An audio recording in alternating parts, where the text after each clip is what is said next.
Esan behar dudan lehenengo gauza da ni ez naizela gai honetan aditua. Nire lantaldean gaiak banatu egiten dira eta gai honen arduraduna Asturiaseko neska bat da. Orduan ez du oraindik euskara ikasi eta ni etorri naiz bere ordez. Pediatra batek bere eguneroko lanean bi motatako tratu txarrekin egin dezake topo. Kontsultaren arrazoia hori izatea, orduan erresa da, baina gerta daiteke ohiko kontsulta batean umeak tratu txarrak jasaten dituelako arrastoak aurkitzea. Bi kasuetan diagnostiko prozesua hasi behar dugu, objektibotasuna eutsiz eta familiaren parte hartzea sustatzen saiatuz. Egin behar dugun lehenengo gauza paziente guztiekin bezala, ebaluazio orokor bat egitea da, eta behin egonkor dagoela ikusi ondoren, ebaluazioarekin jarraitu. Eta ebaluazioan, lehenengo gauza, historia klinikoa egitea da. Elkarrizketak esperientzia nahikoa dauen pertsonalak egin behar du, bikoizten ez saiatuz eta hobe lehenik entrenamendu bat jaso badu. Tratu txarren arrisku faktoreak dauden ala ez ikertu behar ditugu, bai ume, bai guraso eta bai inguru sozialean. Garrantzitsua da jakitea erasoa non gertatu den, noiz, nola eta noren aurrean.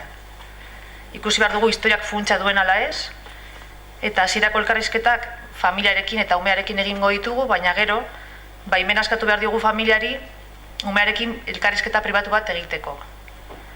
Umearekin egiten dugun elkarrizketa hau, bere adinerako egokia den hizkeran egin behar dugu, berak izaten dituen hitzak eta izenak literalki apuntatu behar ditugu eta bere jarrera, bere keinuak, bere sentimentuak ere aipatu behar ditugu.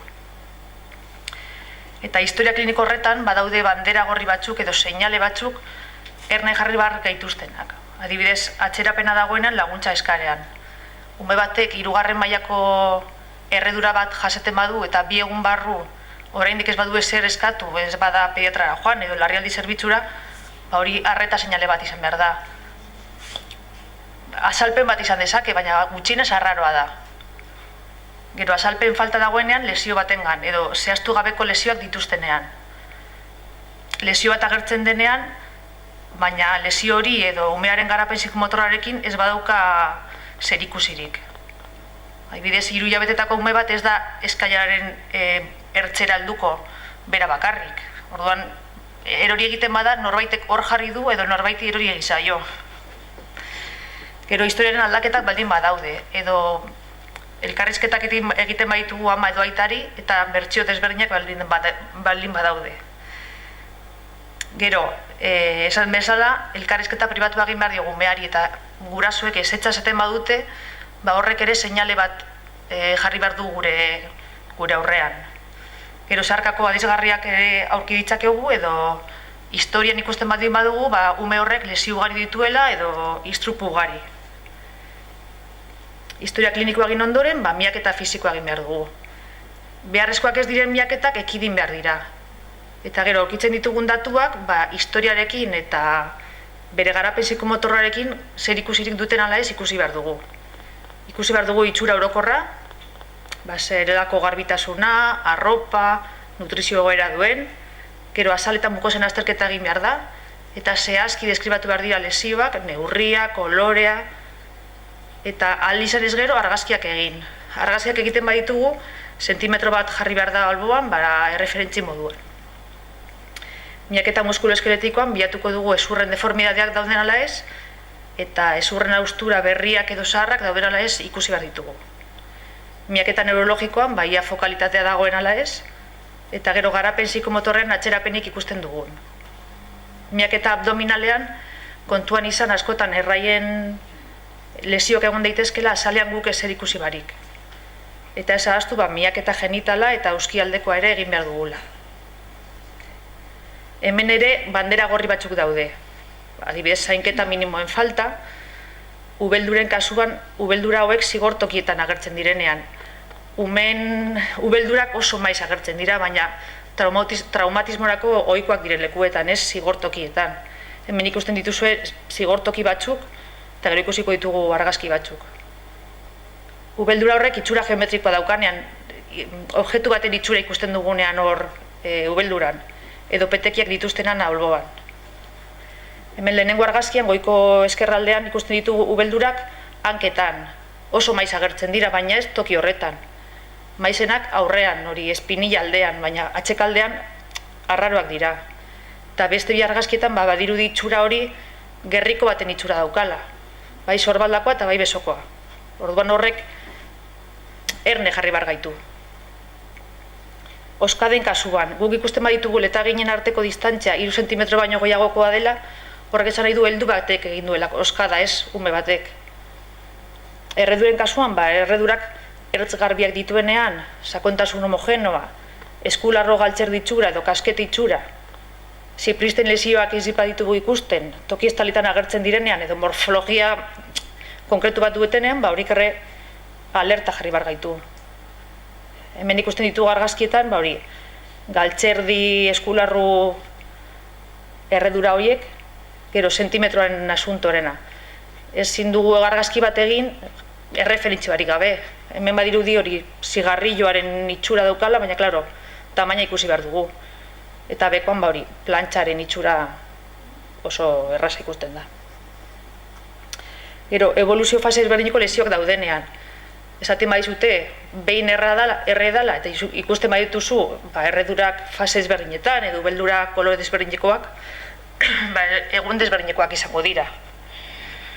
Gero, beste adibidea, Espainiako ferrinioaren urradura. Eta hor ikusten dituzue, adibide pilo bat.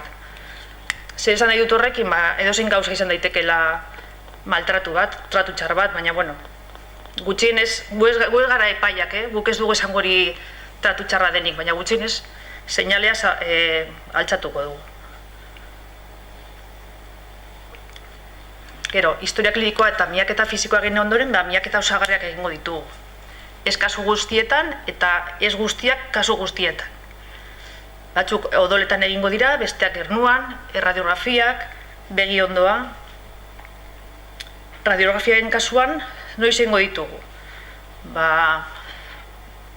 Lesio konkretu bat susmatzen badugu, radiografia hori egingo dugu. Gero, ezur seria hor agertzen dira zeintzuk egin behar diren, eta noiz egingo ditugu. 2 urte baino gutxiagoko umeetan, ezurra hausturak larriak edo zabalak daudenean, eta gero, 2 urte baino gutxiagoko bizilagunetan. Hau da, 5 urtetako ume bat, tratu txar fisikoa jasan badu, bere 2 urte baino gutxiagoko anai guztietan ere ezur seria egingo dugu. Eta ezur serian ze aurki dezakegu. Eta zeintzuk dira gure seinal gorriak? 9 hilabete baino gutxiago, edo ibiltzen ez diren umen gorputza adarreko hausturak, ezura haustura horiek metafiso epifisarioak baldin badira, saietzen hausturak batez ere 2 urte baino gutxiagoko umeetan, saietzak oso bigunak dira, eta orduan saietz bat apurtzeko indarra handia behar da. Gero horno hausturak ularreko aurretan, eta haustura anitzak evoluzio fase ezberdinetan. Beste adibide bat, besoko mina 6 hilabetetako ume batengan. Esaten dute goizean altxatu dela, eta badirudi mina daukala besoan. Guk ikusten dugu deformidadea, eta plakan erraz ikusten da ezurra haustuta dagoela. Baina gero ikusten baduzu ere, badirudi saietz batean, hemen zer arraroa ikusten dugula. Guk ez dakigu haustura den ala ez, baina bueno, agian bere jaiotzetikoa da, baina gutxienez beste gauza arraro bat ikusi dugu. Gainera 6 hilabete ditu, ez dago azalpenik, zelan apurtzen du 6 hilabetetako ume batek bere besoa. Kasu honetan ezur seria egin behar da. Eta topatzen dugu femurrean ere haustura bat dagoela, eta gainera ez berria baizik eta zaharra dela. Beste froga bat, buruzurreko eskanerra. Lesio asko topa ditzakegu, maizena hematoma sudurala da, baina desberdinak izan daitezke, eta noiz egin behar da burezurreko eskanerra? Burezurreko traumatismo exazidentala susmatzen dugunean. 2 urte baino gutxiagoko umetan beti, eta 2 urte baino gehiagokoetan sintomak dituztenean. Gero, arrisku handiko 2 urte baino gutxiagoko umeetan. Eta arrisku handiko ume hauek zeintzuk dira. Saietzeko hausturak dituztenak, haustura anitzak, aurpegiko lesioak dituztenak, edo 6 hilabete baino gutxiago dituztenak. Eta gero, historiarekin lorturarik ez duten torax, abdomen edo pelbiseko lesioak dituztenean. Eskanero ekografia abdominalan berdin. Lesio pila bat aurki ditzakegu, eta jakin behar dugu errai hutzen lesioak oso maiz agertzen direla.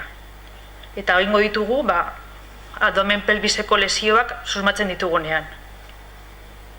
Eta begi ondoa, erretinako hemorrajak aurkituko ditugu, eta egin behar dira 2 urte baina gutxiagoko ume guztietan. Miaketa egin eta gero, jakinarazpen horri edo notifikazio horri bat bete behar dugu. Leku bakoitzean, bere notifikazio horri egongo da, baina, hau tipu bat da. Orrialde horretan agertuko dira. Guk aurkitu ditugun datuak, ze ikusi dugun, umearen datuak, guraso edo zaintzaileen datuak eta gure datuak. Eta ze topa dezakegu. Gure susmoa edo guk ikusten duguna tratu txar kasu larria izan daiteke, kasu ez larria, zalantzaskoa edo susmagarria, edo jarrera arduragabea, negligentzia, edo tratu txar edo abandono emozionala. Ze egin behar dugu guk? Kasu guztietan, pediatrak ez baldin gara, lehen mailako pediatrak ez baldin bagara, berarekin harremanetan jarri eta jakinarazi. Eta ze egingo dugu umearekin? Segun eta kasuaren larritasuna. Kasu larria baldin bada, eta zuk ezin baduzu umearen babesa ziurtatu, ospitalean baldin bagaude, ospitalean eutxiko dugu ingresatua, edo harrera zentru batera eramango dugu. Kasua ez bada larria eta bere etxera joan baldin bada, ziurtatu alba dugu babestuta egongo dela, etxera bidaliko dugu. Gero, gizarte zerbitzuak beti jakinarazi behar ditugu, premiazko eran edo beranduago, eta epaitegiaren kasuan berdin. Premiazko eran egin behar denean, bai telefonoz eta bai eraidatzean egin behar da, eta bestela modu atxeratu batean egin dezakegu. Eta abuso sexualari buruz 3 hitz bakarrik, nik uste dut gai sakona dela 15 minutuetan esateko, baina 3 pintzela da bakarrik. Jakin kontaktua egon daitekela edo ez, exhibizionismoa eta umearen erabilera pornografiorako abuso sexuala ere bada. Ez da beti ume eta heldu artean gertatzen, baizik eta adingabea izan daiteke, baina botere asimetriarekin ume txiki bat, nerabe batekin adibidez. Eta biktima gehienak neskak izan arren mutilak ere pairatzen dituzte abuso sexualak. Lehen zan dugu bezala, historia klinikoak nork egin behar du, esperientzia duen pertsonala, gero errealitatea ez da hori, nork egiten du, tokatzen zaiona. Eta entrenamendua ere jaso behar dugu, baina ez dugu jasatzen. Azkenean, nork egiten du, topatzen duena. Lehen bezala, lehenengo familiarekin egingo dira, eta gero banaka.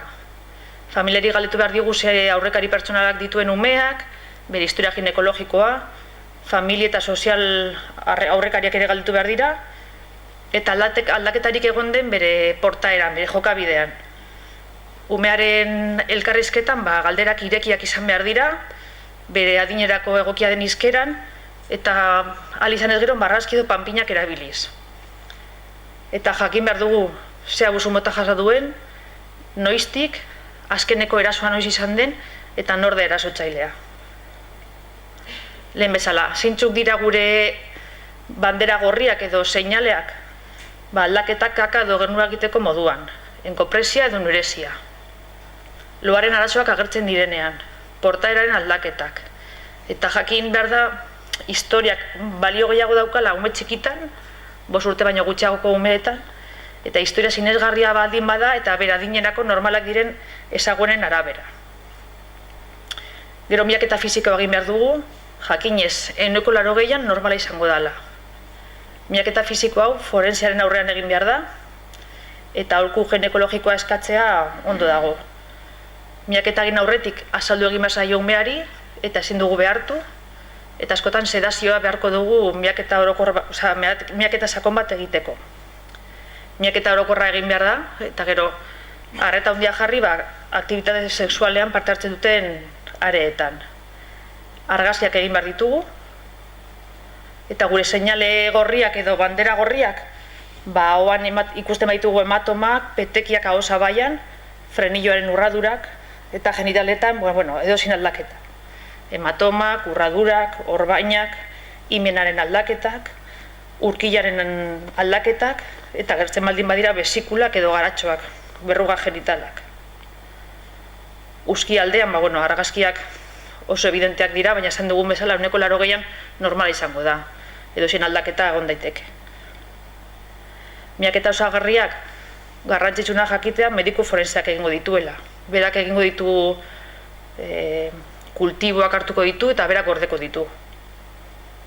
Eta guk zer egin behar dugun, susmoa daukagunean, premiazko eran guardiako epaitegia abisatu, berak forensia abisatuko du, eta guk asistente soziala eta pediatrarekin harremanetan jarriko gara. Eta lehen bezala, bere babesa ziurtatu behar dugu non, ospitalean, harrera zentruan, bere etxean, segun eta zein dan kasua. Tratamendua jarri behar balda, ipiniko dugu, emergentzako antikobsesioa eta profilaxiak, eta ez ahaztu tratamendu eta jarraipen psikologikoa oso garrantzitsua dela, eta askotan hori ahaztu egiten dugu. Eta hori da dana.